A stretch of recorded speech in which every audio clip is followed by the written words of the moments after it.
नमस्कार।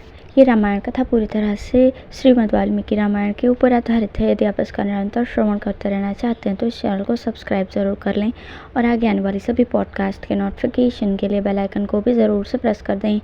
अब हम सुनेंगे 11वां सर्ग। सुमंत्र के कहने से राजा दशरथ का सपरिवार अंगराज के यहाँ जाकर वहाँ से शांता और ऋष्यशृंग को अपने घर ले आना।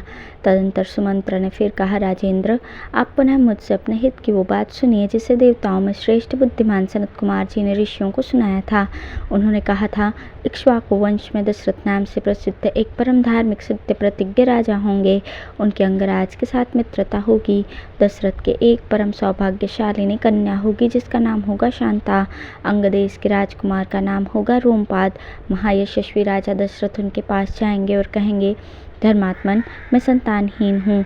यदि आप आज्ञा दें तो शांता के पति ऋष्यशृंग मुनि चलकर मेरा यज्ञ करा दें। इससे मुझे पुत्र की प्राप्ति होगी और मेरे वंश की रक्षा हो जाएगी। राजा की ये बात सुनकर मन ही मन उस पर विचार करके महातेजस्वी मनस्वी राजा रोमपाद शांता के पुत्रवान पति को उनके साथ भेज देंगे।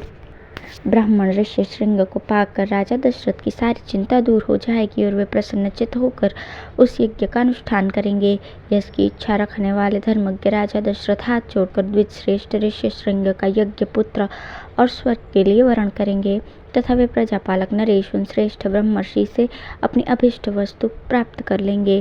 राजा के 4 पुत्र होंगे जो अप्रमेय पराक्रमी, वंश की मर्यादा बढ़ाने वाले और सर्वत्र विख्यात होंगे। महाराज, पहले सत्ययुग में शक्तिशाली देव प्रवर भगवान सनत कुमार जी ने ऋषियों के समक्ष ऐसी कथा कही थी। पुरुष महाराज, इसलिए आप स्वयं ही सेना और सवारियों के साथ अंगदेश में जाकर मुनि कुमार ऋष्यशृंग को सत्कार पूर्वक यहाँ ले आइए। सुमंत्र का वचन सुनकर राजा दशरथ को बड़ा हर्ष हुआ। उन्होंने मुनिवर वशिष्ठ जी को भी सुमंत्र की बातें सुनाई और उनकी आज्ञा लेकर रानीवास की रानियों तथा मंत्रियों के साथ अंगदेश के लिए प्रस्थान किया जहाँ वे प्रवर ऋष्यशृंग निवास करते थे। मार्ग में अनेक वनों और नदियों को पार करके वे धीरे धीरे उस देश में जा पहुँचे जहाँ मुनिवर ऋष्यशृंग विराजमान थे। वहाँ पहुँचने पर उन्हें द्विजश्रेष्ठ ऋष्यशृंग रोमपाद के पास ही बैठे दिखाई दिए। वे ऋषि कुमार प्रज्वलित अग्नि के समान तेजस्वी जान पड़ते थे। तदंतर राजा रोमपाद ने मित्रता के नाते अत्यंत प्रसन्न हृदय से महाराज दशरथ का शास्त्रोक्त विधि के अनुसार विशेष रूप से पूजन किया। ऋषि कुमार ऋष्यशृंग को राजा दशरथ के साथ अपनी मित्रता की बात बताई। उस पर उन्होंने भी राजा का सम्मान किया। इस प्रकार भली भांति आदर सत्कार पाकर नरश्रेष्ठ राजा दशरथ रोमपाद के यहाँ 7-8 दिनों तक रहे। इसके पश्चात वे अंगराज से बोले, प्रजापालक नरेश, तुम्हारी पुत्री शांता अपने पति के साथ मेरे नगर में पदार्पण करे, क्योंकि वहाँ एक महान आवश्यक कार्य उपस्थित हुआ है। राजा रोमपाद ने बहुत अच्छा कहकर उन बुद्धिमान महर्षि का जाना स्वीकार कर लिया और ऋष्यशृंग से कहा, विप्रवर, आप शांता के साथ महाराज दशरथ के यहाँ जाइए। राजा की आज्ञा पाकर उन ऋषिपुत्र ने तथास्तु कहकर राजा दशरथ को अपने चलने की स्वीकृति दे दी। राजा रोमपाद की अनुमति लेकर ऋष्यशृंग ने पत्नी के साथ वहाँ से प्रस्थान किया। उस समय शक्तिशाली राजा रोमपाद और दशरथ ने एक दूसरे को हाथ जोड़कर स्नेहपूर्वक छाती से लगाया तथा अभिनंदन किया। फिर मित्र से विदा लेकर रघुकुल नंदन दशरथ वहाँ से प्रस्थित हुए। उन्होंने पूर्ववासियों के पास अपने शीघ्रगामी दूत भेजे और कहलवाया कि समस्त नगर को शीघ्र ही सुसज्जित किया जाए, सर्वत्र धूप की सुगंध फैले, नगर की सड़कों को झाड़ बुहार कर उन पर पानी का छिड़काव कर दिया जाए तथा सारा नगर ध्वजा पताकाओं से अलंकृत हो। राजा का आगमन सुनकर पूर्ववासी बड़े प्रसन्न हुए। महाराज ने उनके लिए जो संदेश भेजा था उसका उन्होंने उस समय पूर्ण रूप से पालन किया। तदंतर राजा दशरथ ने शंख और दुंदुभि आदि वाद्यों की ध्वनि के साथ विप्रवर ऋष्यशृंग को आगे करके अपने सजे सजाए नगर में प्रवेश किया। उन द्विज कुमार का दर्शन करके सभी नगरवासी बहुत प्रसन्न हुए। उन्होंने इंद्र के समान पराक्रमी नरेंद्र दशरथ के साथ पुरी में प्रवेश करते हुए ऋष्यशृंग का उसी प्रकार सत्कार किया जैसे देवताओं ने अपने स्वर्ग में सहस्त्राक्ष इंद्र के साथ प्रवेश करते हुए कश्यप नंदन वामन जी का समादर किया था। ऋषि को अंतःपुर में ले जाकर राजा ने शास्त्र विधि के अनुसार उनका पूजन किया और उनके निकट आ जाने से अपने को कृतकृत्य माना। विशाल लोचना शांता को इस प्रकार अपने पति के साथ उपस्थित देखकर अंतःपुर की सभी रानियों को बड़ी प्रसन्नता हुई। वे आनंदमग्न हो गई। शांता भी उन रानियों से तथा विशेषतः महाराज दशरथ के द्वारा आदर सत्कार पाकर वहाँ कुछ काल तक अपने पति विप्रवर ऋष्यशृंग के साथ बड़े सुख से रही। अब है 12वां सर्ग। राजा का ऋषियों से यज्ञ कराने के लिए प्रस्ताव। ऋषियों का राजा को और राजा का मंत्रियों को यज्ञ की आवश्यक तैयारी करने के लिए आदेश देना। तदंतर बहुत समय बीत जाने के पश्चात कोई परम मनोहर दोष रहित समय प्राप्त हुआ। उस समय वसंत ऋतु का आरंभ हुआ था।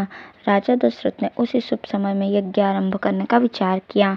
तत्पश्चात उन्होंने देवोपम कांति वाले विप्रवर ऋष्यशृंग को मस्तक झुकाकर प्रणाम किया और वंश परंपरा की रक्षा के लिए पुत्र प्राप्ति के निमित्त यज्ञ कराने के उद्देश्य से उनका वरण किया।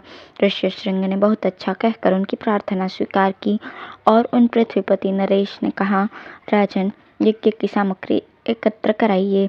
भूमंडल में भ्रमण के लिए आपका यज्ञ संबंधी अश्व छोड़ा जाए और सरयू के उत्तर तट पर यज्ञ भूमि का निर्माण किया जाए। तब राजा ने कहा, सुमंत्र, तुम शीघ्र ही वेद विद्या के पारंगत ब्राह्मणों तथा ब्रह्मवादी ऋत्विजों को बुला ले आओ। सुयज्ञ, वामदेव, जाबाली, काश्यप, पुरोहित, वशिष्ठ तथा अन्य जो श्रेष्ठ ब्राह्मण हैं उन सबको बुलाओ। तब शीघ्रगामी सुमंत्र तुरंत जाकर वेद विद्या के पारगामी उन समस्त ब्राह्मणों को बुला लाए। धर्मात्मा राजा दशरथ ने उन सबका पूजन किया और उनसे धर्म तथा अर्थ से युक्त मधुर वचन कहा। महर्षियों, मैं पुत्र के लिए निरंतर संतप्त रहता हूँ। उसके बिना इस राज्य आदि से भी मुझे सुख नहीं मिलता है। अतः मैंने ये विचार किया है कि पुत्र के लिए अश्वमेध यज्ञ का अनुष्ठान करूँ।